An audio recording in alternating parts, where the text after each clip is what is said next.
Start. Hello, good morning, everybody. Welcome to all of you in online classes of English grammar of 8th class. The chapter is number 2, in which you are being taught about phrases and clauses. You have been taught about phrases and its kinds and its uses in a well manner. And from yesterday, you are being taught about clauses, upvakya,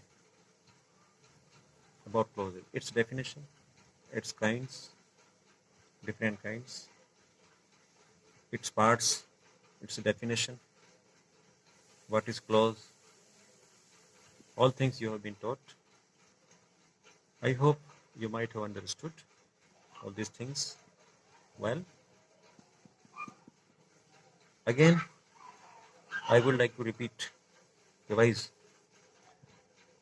about clauses because it's important and rather hard topic, difficult to comprehend. So I am repeating again about clauses. Clauses, upvakya.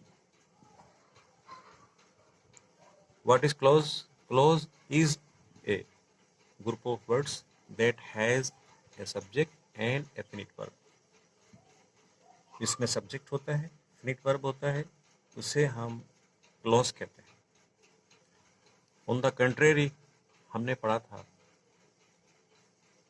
Phrase के बारे में. Phrase में ये दोनों चीजें नहीं होती. It is without both of them. इसमें ना सब्जेक्ट होता ना वर्ब होता फ्रेज में. क्लॉज में ये दोनों चीजें होती हैं और इसके साथ क्लॉज के साथ क्या होता है, एक कंजक्शन एड हुआ करता है. एक कंजक्शन इसमें जुड़ता है और वह कंजक्शन का काम होता है मेन क्लॉज से इसे कनेक्ट कर देना. जैसे he said that he would visit London next week. ये कल आपके सामने सेंटेंस आया था और आपकी बुक में है. तो ही सेड ये इसका मेन क्लॉज है. That he would visit London next week ये इसका सेकंड क्लॉज है. इसके 2 पार्ट्स हो गए. तो पहला हुआ मेन पार्ट्स और दूसरा जो है वो सेकंड क्लॉज हुआ, क्योंकि इसमें 2 फिनिट वर्ब हैं. एक तो सेड पहला फिनिट वर्ब, दूसरा विजिट ये फिनिट वर्ब. इस तरह से ये 2 क्लॉजेज कहलाएंगे आपके. हमने कल एक बार और देखी थी कि सिंगल क्लॉज जिसमें सिंगल फिनिट वर्ब होता है वो सिंगल क्लॉज कहलाता है. जैसे he is a brave boy, you are an intelligent boy. अब आर इसमें एक फिनिट वर्ब है तो ये सिंगल क्लॉज कहलाएगा. Let's move further with more explanation of clauses. Now listen carefully. Main clause. What is main clause? I just make you understand about 2 parts of clauses. Number 1 main clause or number 2 subordinate clause or independent clause. What is main clause? I am going to repeat again. It also so that you may understand well. Everyone may be able to understand well all these things in a better way. Main clause. The example. Now see the example. What you say is not clear to me. What you say, this one is the clause. What you say is not clear to me. यह मुझको clear नहीं है. Is not clear to me. Okay. The man asked the clerk if the train was late. So the man asked the clerk. अब ask the clerk ये इसका main clause है. If the train was late ये इसका subordinate clause है. इसके 2 parts हो गए. क्लॉज के 2 पार्ट्स हो गए जैसा कि आपको समझाया था कल, इससे पहले समझाया था आपको. ओके। नेक्स्ट मैन और तो इसके क्लॉज के टू पार्ट्स हो गए, मैन क्लॉज और सबऑर्डिनेट क्लॉजेस। अब सबऑर्डिनेट क्लॉज के थ्री पार्ट्स हैं, जैसे कि फ्रेज के थ्री पार्ट्स थे, थ्री टाइप थे, ऐसे ही सबऑर्डिनेट क्लॉज के या इंडिपेंडेंट क्लॉज के भी थ्री टाइप्स हैं या थ्री काइंड्स हैं। Noun noun clause, adjective clause और एडवर्ब क्लॉज। नाउन क्लॉजेस आपको बताया था कि नाउन क्लॉजेस का फंक्शन बिल्कुल सेंटेंस में ऐसा ही होता है जैसा कि एक सिंगल नाउन का किसी सेंटेंस में। नाउन का यूज सेंटेंस में सब्जेक्ट एंड ऑब्जेक्ट के रूप में किया जाता है। नाउन फ्रेज का, नाउन क्लॉजेस का यूज सेंटेंस में in place of subject and in place of object किया जाता है। नाउन किसी के लिए भी, ये नाउन किसी को डिस्क्राइब नहीं करता, ये केवल सेंटेंस में ये क्लॉज, नाउन क्लॉज सब्जेक्ट और ऑब्जेक्ट की जगहों पर लिखा जाता है। जैसे कि आपने देखा what you say is not clear to me, ये नाउन क्लॉज है, ये व्हाट से स्टार्ट है। और जनरली होता क्या है, एक बात आप और समझ लें, इसमें आपको कंफ्यूजन हो सकता है कि नाउन क्लॉज, एडजेक्टिव क्लॉज और एडवर्ब क्लॉज ये स्टार्ट किसी ना किसी कंजक्शन से होते हैं। ये बात आपको क्लियर होना चाहिए। जैसे नाउन क्लॉज दैट से होता है, इफ से होता है, व्हाट से होता है, व्हाट एवर से होता है, हाउ से होता है, वाई से होता है, वेयर से, बहुत सारे वर्ड्स हैं, एटसेट्रा एटसेट्रा। ये चार तो आपके सामने हैं, इनको अपने माइंड में रखें। जब इनसे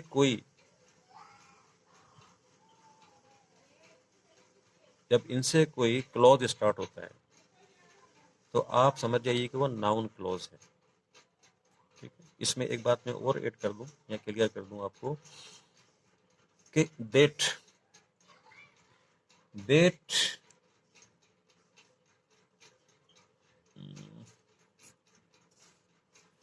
है,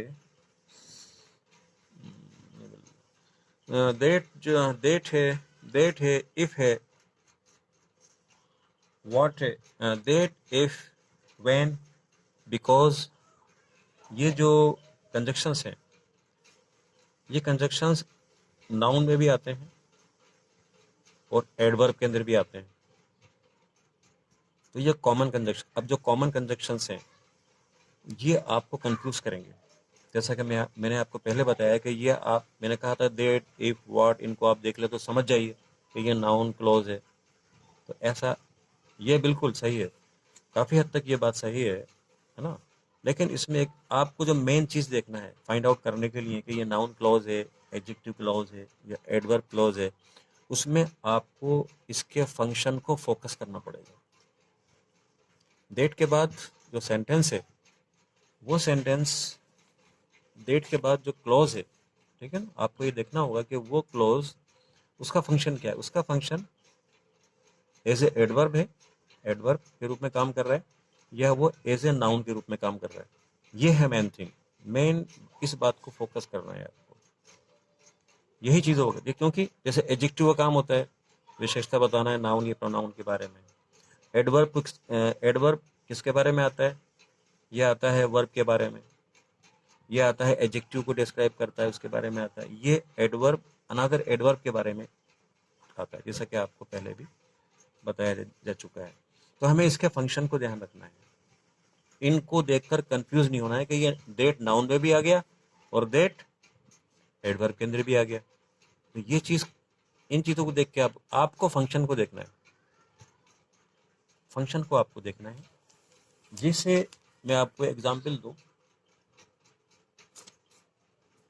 ये आपके एग्जांपल है,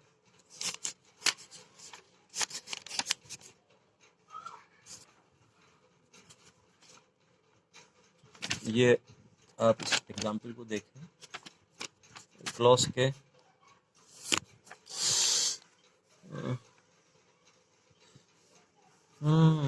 हाँ ये एग्जांपल आप देखें, नाउन क्लोज, ये नाउन क्लोज का एग्जाम्पल देखिए। आई थिंक डेट, यहाँ डेट का इस्तेमाल हुआ है, इस चीज़ को ध्यान से आप देखें। I think that you like my friend, that you like my friend, तुम मेरे फ्रेंड को पसंद करते हो, ये नाउन क्लोज है। क्यों? ये यूज हुआ है एज एन ऑब्जेक्ट, और ये किसी को भी, ये मेन क्लॉज जो आई थिंक है, इसमें कोई भी ऐसा वर्ड नहीं है जिसको ये डिस्क्राइब करे, क्योंकि नाउन डिस्क्राइब किसी को करता ही नहीं है, इसलिए ये केवल यहाँ पर ऑब्जेक्ट है। अब इसी डेट को हम देखेंगे, इसी डेट को हम देखेंगे एडजेक्टिव क्लॉज में। ये एडजेक्टिव क्लॉज है हमारा, यही डेट, ये नाउन में जो डेट नाउन में आया था वही डेट एडजेक्टिव में भी आ गया, लेकिन हमें इसका फंक्शन देखना है। हमें इसमें देखिए सेकंड नंबर में, the building that was tall, ये that did not collapse in the storm. तो हमें दैट, अब ये दैट को देखकर हमें इसके आगे नहीं लिख देना है कि ये नाउन क्लोज है, नहीं, हमें इसके फंक्शन को देखना है। और फंक्शन कहाँ है? दैट वाज टॉल, जो लंबी थी, जो ऊंची थी। अब ऊंची क्या थी? बिल्डिंग। तो ये टॉल जो वर्ड है, ये जो आपका एडजेक्टिव फ्रेज है, ये डिस्क्राइब कर रहा है बिल्डिंग को, बिल्डिंग के लिए आ रहा है। इसका फंक्शन डिस्क्राइब करना है। एडजेक्टिव का फंक्शन डिस्क्राइब करना होता है नाउन या प्रोनाउन को। उसी तरह से इन द सेम मैनर ये जो क्लॉज है दैट वाज टॉल, ये डिस्क्राइब कर रहा है एडजेक्टिव की तरह बिल्डिंग को। तो जो डिस्क्राइब करेगा वो कहलाएगा एडजेक्टिव क्लॉज। इस तरह से आपने देखा नाउन क्लॉज में दैट का यूज और एडजेक्टिव क्लॉज में भी दैट का यूज। तो हमें दैट को, हमें इनसे कंफ्यूज नहीं होना है, हमें इनके फंक्शन को देखना है।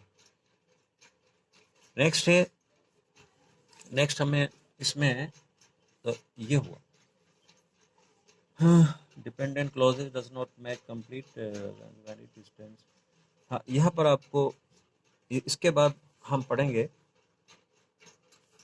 एडजेक्टिव, ये एडजेक्टिव क्लॉज आ गया, एडजेक्टिव क्लॉज हो गए। तो मेन बात जो आपको समझाना थी वो ये थी कि नाउन क्लॉज, एडजेक्टिव क्लॉज में जो दैट है, जो कॉमन कंजक्शंस आ रहे हैं, इनमें हमें कंफ्यूज नहीं होना है, बल्कि हमें इसके फंक्शन को देखना है। To see the function of noun clause, adjective clause, and to identify the type of clause, noun clause, adjective clause, or adverb clause. Again, see one more example. I forgot what he had told me. It is easier because what is only used in noun clause.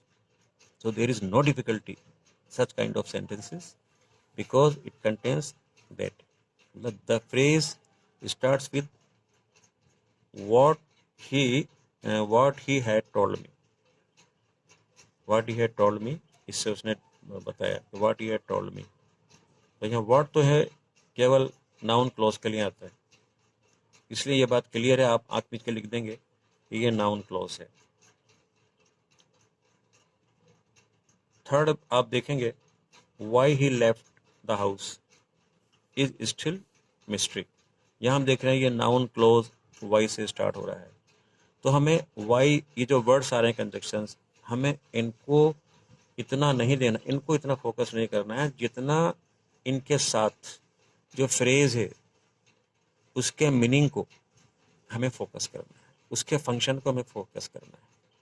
इसको, इस बात को आप अच्छे से अपने mind में याद कर लें, स्टे कर लें in your mind, keep in mind.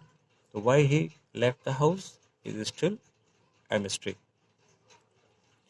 तो why he left the house, ये इसका फ्रेज है, ये नाउन फ्रेज आ गया, और स्टिल ए मिस्ट्री, और ये इसका दूसरा पार्ट आ गया। फोर देखेंगे आप, व्हेन ही विल रिटर्न। अब आप देखने से वेन का यूज यहाँ पर भी है, और वेन का यूज एडवर्ब के अंदर भी आएगा, वहां भी आप देखेंगे when he will return. Is not clear. When he will return, ये सब्जेक्ट यहाँ पर नाउन क्लॉज यूज हुआ है एज ए सब्जेक्ट, बस ये इसका, तो ये इस तो हम यहाँ लिख देंगे नाउन क्लॉज। नंबर 5 देखें आप, I think that he has made a mistake. अब that he has made a mistake, ये पूरा नाउन क्लॉज है, दैट से स्टार्ट है, केवल यहाँ पर ये ऑब्जेक्ट है, ये किसी को डिस्क्राइब नहीं कर रहा है। इसका जो प्रिंसिपल क्लॉज है वो आई थिंक है। अब प्रिंसिपल क्लॉज में ऐसा कोई सा भी शब्द नहीं है जिसको ही डिस्क्राइब, क्योंकि नाउन क्लॉज डिस्क्राइब करता ही नहीं है। ये बात मैं बार बार आपको बता रहा हूँ ताकि आपको प्रॉब्लम ना हो। I think that he has made a mistake. ऐसे 6 देखें, that he will win the race is certain. Is certain, ये निश्चित है कि वो रेस को जीत लेगा। That he will win the race, ये आपका एज ए सब्जेक्ट, यहाँ पर ये noun clause as a subject. तो नाउन क्लॉज के बारे में हम क्या समझे, इन शॉर्ट नाउन क्लॉज केवल in place of subject and in place of object पर लिखा जाता है, इन स्थानों पर लिखा जाता है, और इसका कोई और फंक्शन नहीं है। इसके बाद हमने एडजेक्टिव क्लॉज को अभी हमने देखा था। देखें इसमें देखेंगे आप, एडजेक्टिव क्लॉज वही है जिस तरह से एक एडजेक्टिव डिस्क्राइब करता है, वैसे एडजेक्टिव क्लॉज भी डिस्क्राइब करता है किसको, नाउन या प्रोनाउन। जैसे the teacher punish the boy, teacher ने लड़के को पनिश किया। हु ब्रोक द विंडो, अब ये हु ब्रोक द विंडो हम देख रहे हैं, जिसने खिड़की को तोड़ा था। तो ये हु ब्रोक द विंडो ये किसके लिए यूज हो रहा है, बॉय के लिए। विंडो को तोड़ने वाला कौन है, लड़का, मतलब विंडो ब्रोकर कौन है, विंडो ब्रेकर कौन है, बॉय। तो हु ब्रोक द विंडो, तो इस तरह से ये जिसने खिड़की तोड़ी थी ये बॉय, ये एंटीसीडेंट है। तो यहाँ ये, हाँ ये इसका एंटीसीडेंट है। हाँ, कल एक वर्ड आया था एंटीसीडेंट, मैंने उसको आपको समझाया भी था, एक बार फिर से आप इसको समझ लें।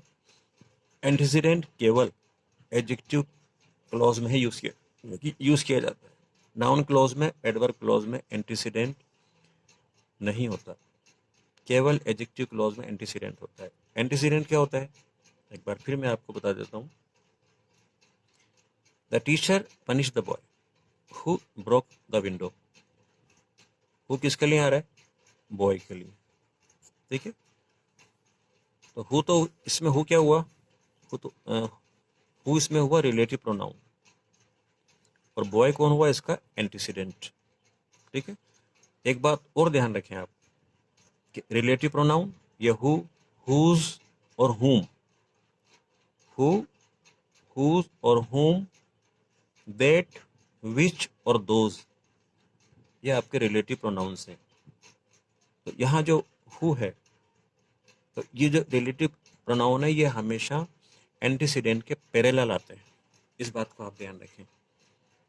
ये जो एडजेक्टिव क्लॉज में यूज होने वाले जो रिलेटिव प्रोनाउंस हैं ये हमेशा एंटीसीडेंट के बराबर आते हैं, उसके पैरेलल आते हैं। अब हु और बॉय, द बॉय और हु हम देख रहे हैं। सेकंड देखें, the building that was tall. अब दैट वाज टॉल, ये दैट किसके लिए आ रहा है, बिल्डिंग के लिए आ रहा है। तो बिल्डिंग और दैट दोनों पैरेलल है, दोनों बराबर है।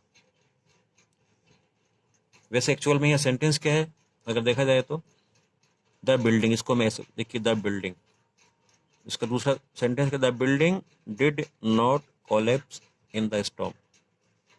सेंटेंस ये है। दैट वाज टॉल, इसको बीच में क्यों लाया गया, दैट वाज टॉल लास्ट में भी आ सकता था, इसे यहाँ क्यों लाए, इसीलिए लाए क्योंकि दैट बिल्डिंग के पैरेलल आएगा, क्योंकि दैट रिलेटिव प्रोनाउन है इस एडजेक्टिव क्लॉज में, इसलिए दैट वाज टॉल इस पूरे फ्रेज को, सॉरी पूरे क्लॉज को हम एंटीसीडेंट के बराबर लाएंगे, इसलिए दैट वाज टॉल को लास्ट में नहीं लिखा, बिल्डिंग के बराबर लिखा है। समझ में आ गई बात, आ जाना चाहिए। The building that was tall did not collapse in the storm, तो यहाँ दैट वाज टॉल, और यहाँ हु ब्रोक द विंडो। ऐसे ही बहुत से सेंटेंस हैं जिनको हम ले सकते हैं समझने के लिए।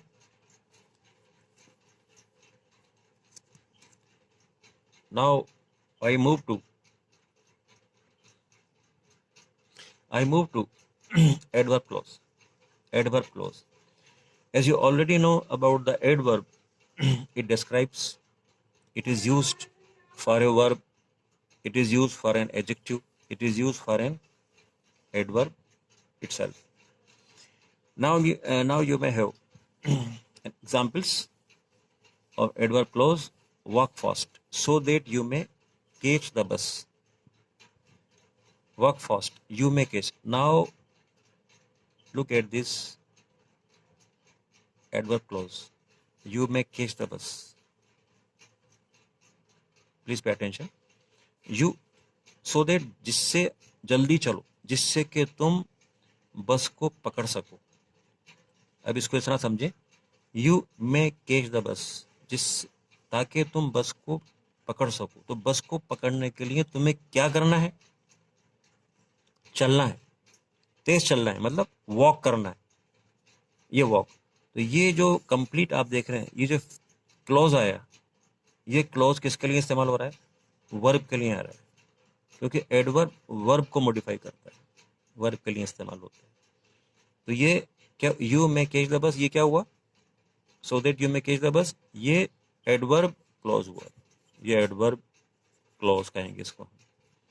क्यों? ये वर्ब के लिए इस्तेमाल हो रहा है. सेकंड सेंटेंस देखें हम. The thief rain away when he saw the police.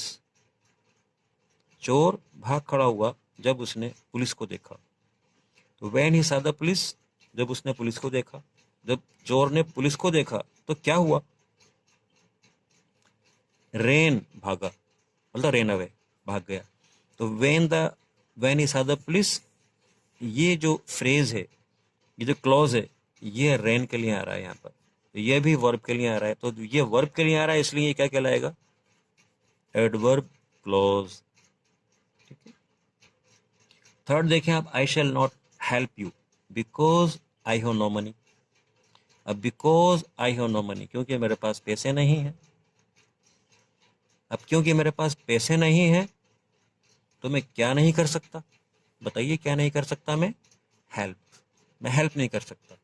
तो because I have no money, इसका रिलेशन किससे हो रहा है? ये किसके लिए आ रहा है? हेल्प के लिए आ रहा है. हेल्प क्या है? वर्ब. रेन क्या है? वर्ब. वॉक क्या है? वर्ब. हमने तीनों सेंटेंस में देखा कि ये क्लॉजेज वर्ब की तरफ इशारा कर रहे हैं, वर्ब के लिए लाए गए हैं. इसलिए ये तीनों की तीनों, all these three adverb clause कहलाएंगे. क्लियर हो गई बात? आपको हो जाना चाहिए मेरे हिसाब से. तो in the end you might see all the parts in the sentences are adverb. They begin with the subordinate conjunctions stating purpose.